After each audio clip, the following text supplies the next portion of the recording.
نماز کا طریقہ یہ بیان کیا جا رہا تھا تاکہ ہم نماز سنت کے مطابق پڑھنے والے بن جائیں۔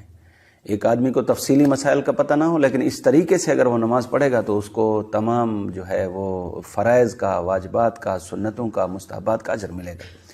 تو نماز میں کیسے کھڑا ہونا ہے وہ پہلی رکعت کا تفصیلی طریقہ عرض کر دیا تھا۔ اب دوسری رکعت، ہم پہلی رکعت مکمل کر لی، دو سجدوں کے سجدے دونوں ہو گئے، اب ہم نے سجدے سے دوسری رکعت کے لیے اٹھنا ہے۔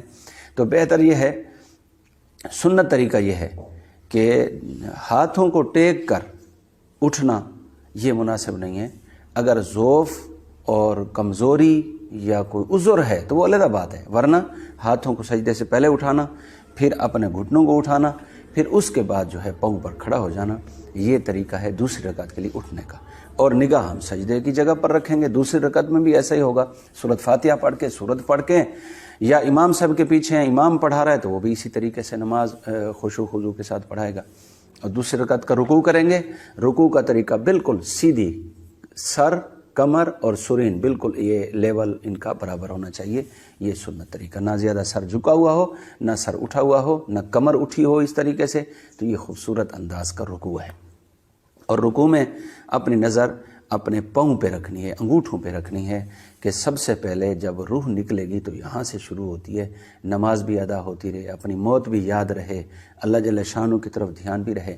تو اب ہم دوسری رکعت کا رکوع کر لیا، پھر دوسری رکعت کے سجدے، رکوع سے اطمینان سے اٹھنا، پھر سجدوں کی طرف جانا، اور دوسری رکعت میں پھر تشہد میں بیٹھنا ہے۔ تو تشہد میں بیٹھنے کے لیے یہ اپنے ہاتھوں کو بند کر کے، گھٹنوں سے آگے بھی ہاتھ بڑھا ہوا نہ ہو اور پیچھے ہٹا ہوا بھی نہ ہو، بالکل برابر ہونا چاہیے۔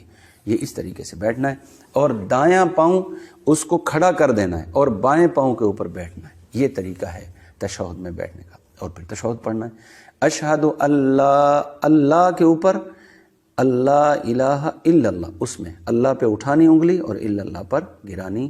یہ شیطان پر بہت بھاری اشارہ ہے کہ بندہ زبان سے بھی توحید کا اقرار کر رہا ہے اور عملی طور پر بھی اس کا اشارہ کر رہا ہے کہ اللہ تیری توحید کا اقرار کرتے ہیں، تو اکیلا وحدہ لا شریک ہے۔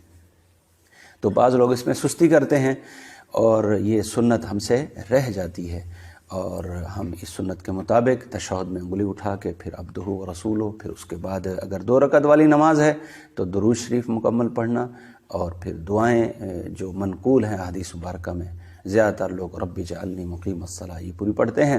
اس کے بعد سلام پھیرنا ہے، تو سلام پھیرنے کا طریقہ بھی سنت کے مطابق یہ ہے کہ بندہ سلام پھیرے اور کہے السلام علیکم ورحمۃ اللہ، تو اپنا سر کو پھیرنا چاہیے، نہ یہ کہ مونڈھوں کو پھیرنا یا مونڈھے کو آگے کرنا، یہ طریقہ سنت کے خلاف ہے۔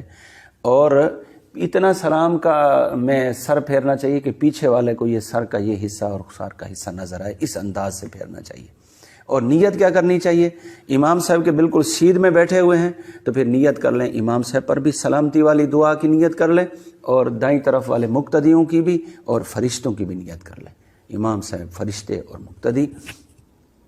اور بائیں طرف بھی اگر امام صاحب بالکل درمیان میں ہے، آپ بالکل سیدھ میں بیٹھے ہوئے ہیں تو امام صاحب کی پھر نیت کر لیں، پھر بائیں فرشتوں کی نیت کر لیں، پھر مقتدیوں کی نیت کر لیں۔ اس طریقے سے جو ہے وہ سلام سنت کے مطابق پھیرنا چاہیے۔ اور سلام پھیرتے ہوئے بعض ساتھی اس کی غلطی کرتے ہیں کہ وہ سلام میں ایسے جھک جاتے ہیں، اور جیسے تم جو ہے نا مقتدیوں کی حاضری لے رہے ہو۔ حاضری نہیں لینی کسی کی، خود حاضر ہونا ضروری ہے۔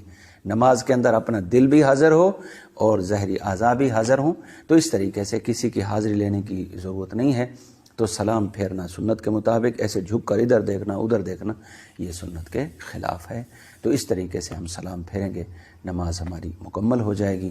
خشوع خضوع سے نماز پڑھنا، بڑے اطمینان کے ساتھ، اور یہ سمجھ کر کے، یہ ضروری بات ہے، یہ سمجھ کر کے کہ شاید میری زندگی کی آخری نماز ہو۔ جب یہ دھیان کر کے ہم نماز پڑھیں گے